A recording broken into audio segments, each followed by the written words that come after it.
एक समय की बात है। घना अंधेरा धीरे धीरे पूरे जंगल को अपने आगोश में ले रहा था। आसमान में बादल छाए हुए थे और चांद की रोशनी भी मुश्किल से धरती तक पहुंच पा रही थी। ऊंचे ऊंचे पेड़ों के बीच से आती ठंडी हवा पत्तों को सरसराने पर मजबूर कर रही थी। ऐसा लग रहा था मानो जंगल खुद कोई रहस्य छुपाए बैठा हो। उसी सुनसान रास्ते पर एक राजा और उसकी रानी थके हुए कदमों से आगे बढ़ रहे थे।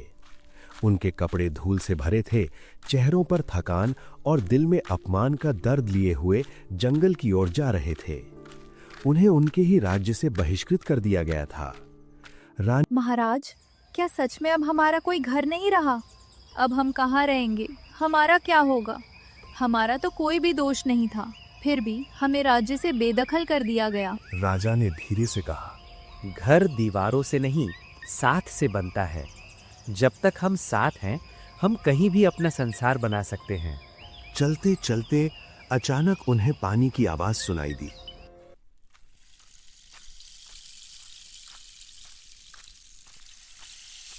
रानी को बहुत जोर से प्यास भी लगा गया था। प्यास के कारण चला भी नहीं जा रहा था। वे झरने के पास पहुंचे। रानी ने पानी पीना शुरू ही किया था कि अचानक एक विशाल शेर सामने आ गया।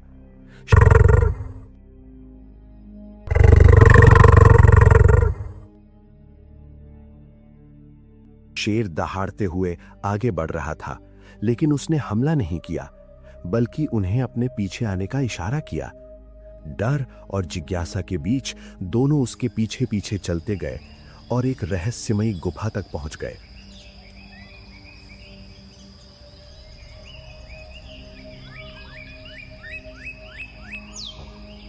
राजा और रानी दोनों के मन में बहुत सारे प्रश्न थे।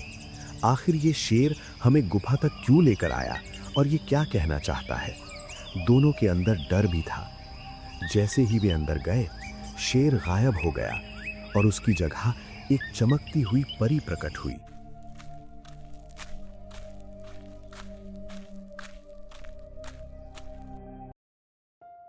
और परी ने कहा, मैंने तुम्हारी परीक्षा ली, तुमने साहस और साथ नहीं छोड़ा, इसलिए मैं तुम्हें वरदान देती हूँ। इतना बोलते ही गुफा अचानक सोने चांदी से भर गई, लेकिन एक गूंजती आवाज आई। हर वरदान की एक कीमत होती है। इतना कहकर आवाज बंद हो गई। कुछ महीनों बाद राजा और रानी ने एक नया राज्य बसा लिया। चारों ओर खुशहाली थी। लेकिन एक दिन एक सैनिक दौड़ता हुआ आया। महाराज, जंगल के पास अजीब घटनाएं हो रही हैं, लोग गायब हो रहे हैं। रानी डर गई और उसे वही आवाज याद आई। रात में उसने जंगल की ओर देखा और वही सुनहरी रोशनी फिर चमक रही थी।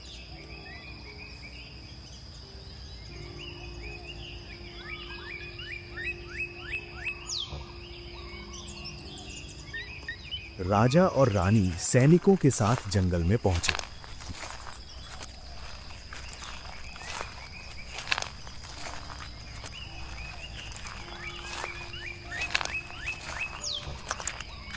गुफा के पास पहुंचते ही वही शेर फिर सामने आया, लेकिन इस बार शेर गुस्से में था।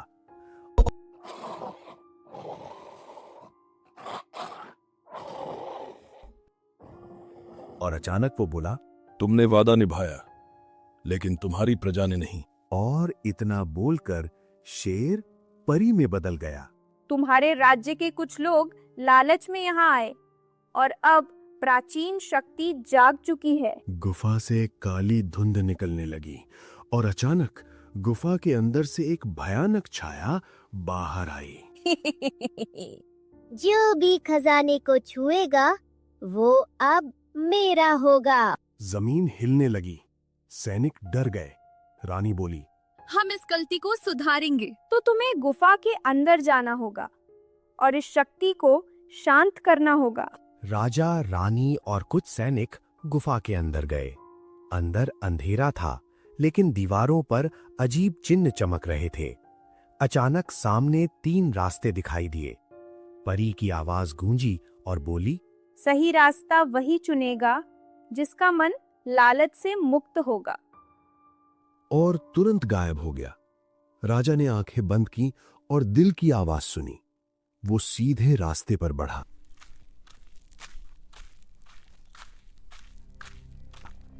आगे एक विशाल कक्ष था जहां एक चमकता हुआ पत्थर हवा में तैर रहा था। रानी ने धीरे से कहा, यही है असली शक्ति। जैसे ही राजा ने हाथ बढ़ाया, वही भयानक छाया फिर सामने आ गई। अगर इसे छुआ तो सब खत्म। हम लड़ने नहीं, संतुलन वापस लाने आए हैं। रानी ने आगे बढ़कर कहा। हम लालच छोड़ते हैं। जैसे ही उसने पत्थर को छुआ, तेज रोशनी फैल गई। छाया चीखने लगी और धीरे धीरे गायब हो गई। गुफा शांत हो गई। परी फिर प्रकट हुई। तुमने साबित कर दिया कि सच्ची ताकत दिल में होती है, धन में नहीं। राजा और रानी गुफा से बाहर आए।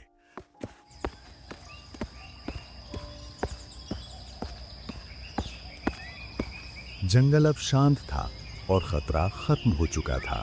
राजा ने मुस्कुराकर कहा, अब हमारा राज्य सच में सुरक्षित है। रानी ने आसमान की ओर देखा और हल्की मुस्कान दी। लेकिन दूर जंगल के सबसे गहरे हिस्से में फिर एक हल्की सी रोशनी चमकी। जंगल शांत जरूर हो चुका था, लेकिन हर शांति के पीछे एक तूफान छुपा होता है। राजा और रानी अपने महल लौट आए।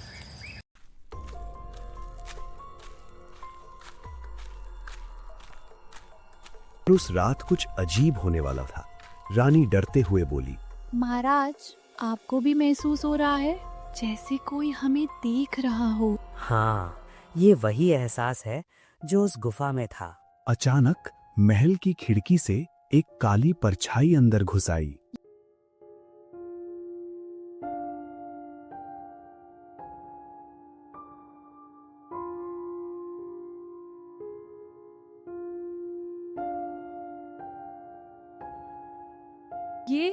ये क्या है?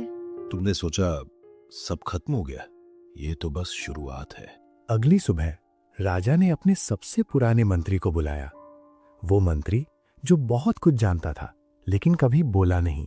सच बताओ, ये शक्ति क्या है और ये बार बार क्यों लौट रही है? महाराज, वो कोई साधारण शक्ति नहीं, वो अंधकार का रक्षक है। अंधकार का रक्षक? सदियों पहले इस जंगल में दो शक्तियां थीं, एक रोशनी की और एक अंधकार की। परी रोशनी की रक्षक थी और वो छाया अंधकार की। मंत्री की बात सुनकर राजा और रानी समझ गए। उन्होंने सिर्फ एक हिस्से को शांत किया था। पूरा संतुलन अभी भी बिगड़ा हुआ था। इस बार राजा, रानी और एक छोटा दल फिर से जंगल की ओर निकले।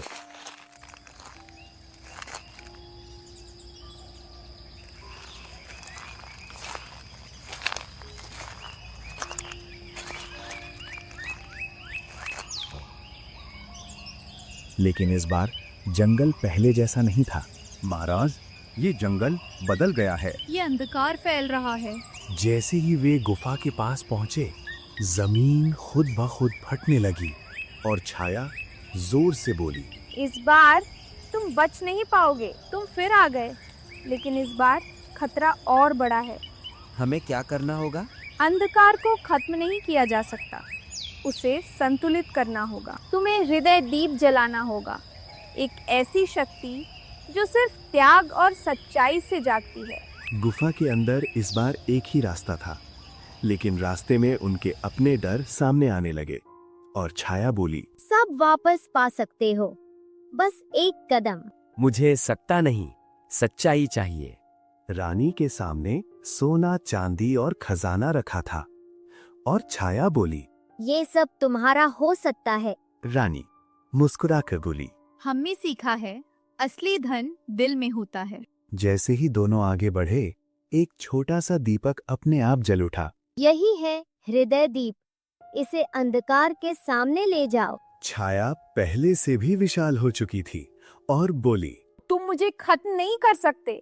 हम खत्म करने नहीं, संतुलन बनाने आए हैं। रानी दीप आगे बढ़ाती है, जिससे तेज रोशनी फैलती है। जैसे ही हृदय दीप जली, वो चीखने लगी, लेकिन इस बार गायब नहीं हुई, बल्कि शांत हो गई।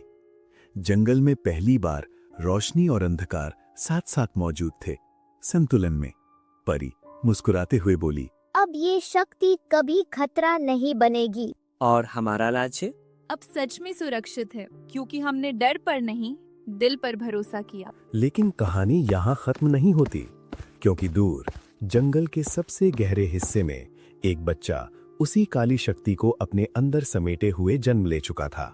क्या वो बनेगा अगला रक्षक या सबसे बड़ा विनाश? समय बीतता गया, राज्य में शांति लौट आई। जंगल अब डर का नहीं, संतुलन का प्रतीक बन चुका था। लेकिन हर कहानी का एक आखिरी अध्याय होता है। कई साल बाद राजा और रानी बूढ़े हो चुके थे। उनका राज्य खुशहाल था और लोग उन्हें देवता समान मानते थे।